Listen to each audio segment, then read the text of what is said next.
Well, it's a bill that has received very little attention, but may make free speech a felony and seriously restrict your right to political protest. Just signed into law by the president, H.R. 347 gives federal agents sweeping powers to arrest and bring felony charges against citizens engaged in protests where the Secret Service is present. Joining us now with more, Fox News senior judicial analyst, good friend, Judge Andrew Napolitano. Judge, the thing that jumps out off the page, felony?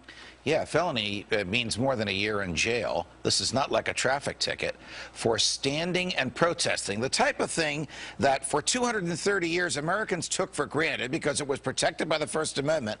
Congress shall make no law abridging the freedom of speech has actually been abridged. But legislation the president signed last Thursday, supported overwhelmingly by both parties, with very, very little public debate and very little debate in Congress, basically allows Secret Service agents to decide where there are no free speech zones, not speech zones, no free speech zones.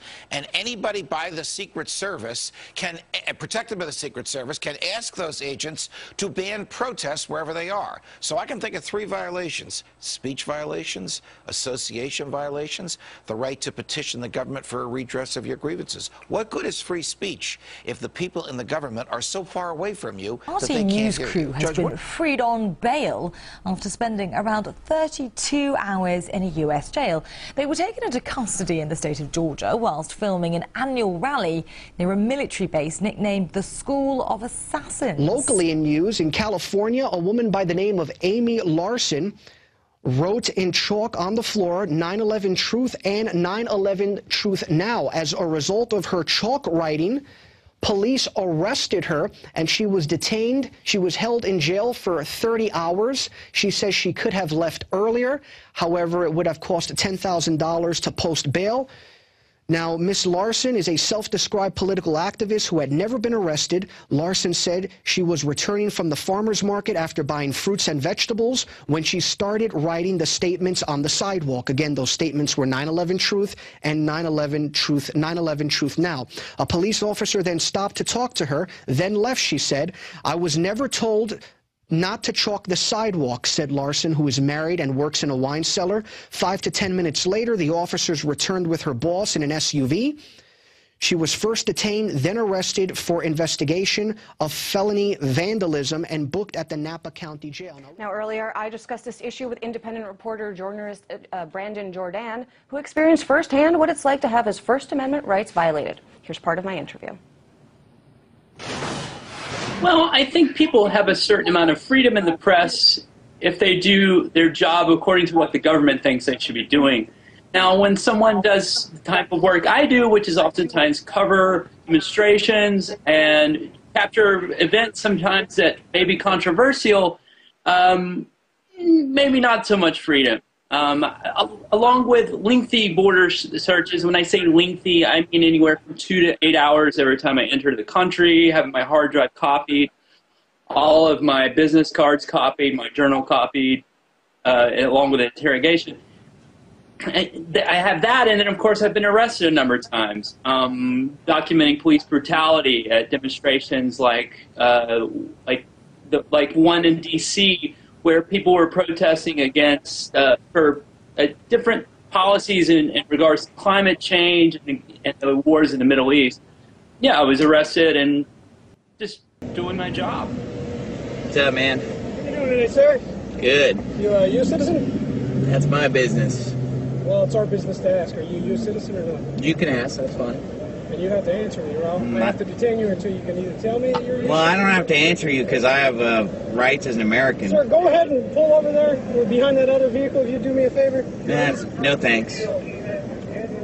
I'd like to just go on my way. You can go on your way as soon as you tell me if you're a U.S. citizen. Well, you know, I didn't know that I have to go around proving that I'm a citizen. Do I need to, like, show my papers like the Nazis, or... I'm not. Am I immigrating somewhere, or is this Mexico, or? United States. Just answer the question yes or no. Well, let me ask you this. You know, is this Nazi Germany now? I have to show my papers?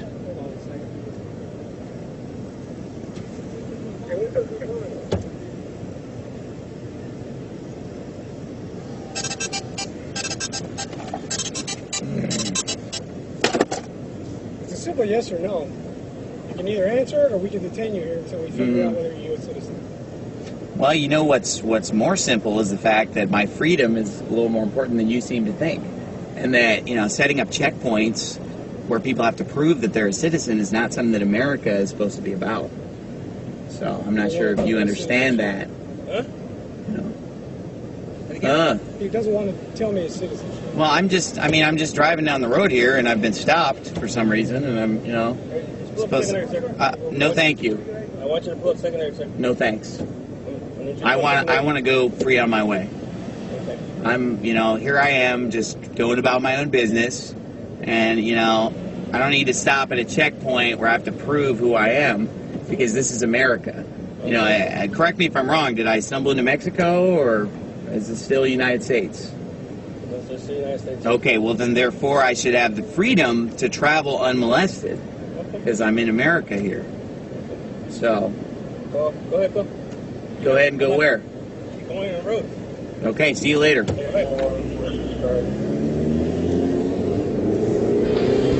Well, we're tracking a controversial measure that could eventually affect every American who owns a car. Beginning in 2015, it will require all new cars to be fitted with a black box data recorder, much like the devices that are in airplanes right now.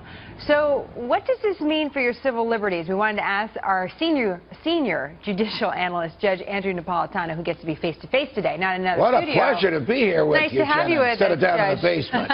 We decided to upgrade you. Thank you. Just for today. I hope I am worthy of it. We'll see how it goes, Judge. All right. So if black boxes are in planes, what's the big deal about having them in cars? Well, it's very interesting that the Congress would try to do this because the police in the District of Columbia and Maryland did this not too long ago, where they put GPS devices on people's cars without search warrants, and the Supreme Court invalidated it, saying it's an unlawful search, that quite frankly it's none of the government's business where the car is going, and if the police want to know where the car is going, there has to be some evidence of criminality and they have to get a search warrant. Now, the Supreme Court didn't make this up out of thin air. It's in the Constitution. The police just can't investigate whoever they want on a whim or follow whoever they want because they like following the person. There has to be some evidence of wrongdoing on the part of the person they're following. Well, as we understand the legislation, it was a part of a transportation bill that is not part of the House bill, and it gets too much in the weeds to really go into it, other than it has been a proposal that has made its way in some way through Congress. But one of the parts of the legislation would be that it's my property. So if I own the car, I own the black box. So it's my property. It's not the police. But the police would be able to obtain the information inside the property using electronic means. Now, question, can the police aim a beam at your car and extract information from it? Can they aim a beam at your house and extract information from it? The Supreme Court ruled on that last year, and it said no. So this legislation flies in the face of what the Supreme Court has just ruled to protect our privacy. But he left one final warning.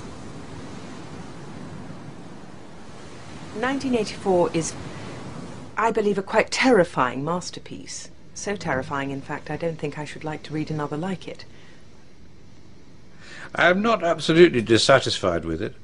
I think it is a good idea, but the execution would have been better if I had not been under the influence of TB when I wrote it. You once claimed that you have an ability to face unpleasant facts. Is that what you've demonstrated in 1984 by drawing an accurate portrait of the future? I think that allowing for the book being, after all, a parody, something like 1984 could actually happen. This is the direction the world is going in at the present time. In our world, there will be no emotions except fear, rage, triumph, and self-abasement. The sex instinct will be eradicated. We shall abolish the orgasm. There will be no loyalty except loyalty to the party. But always there will be the intoxication of power.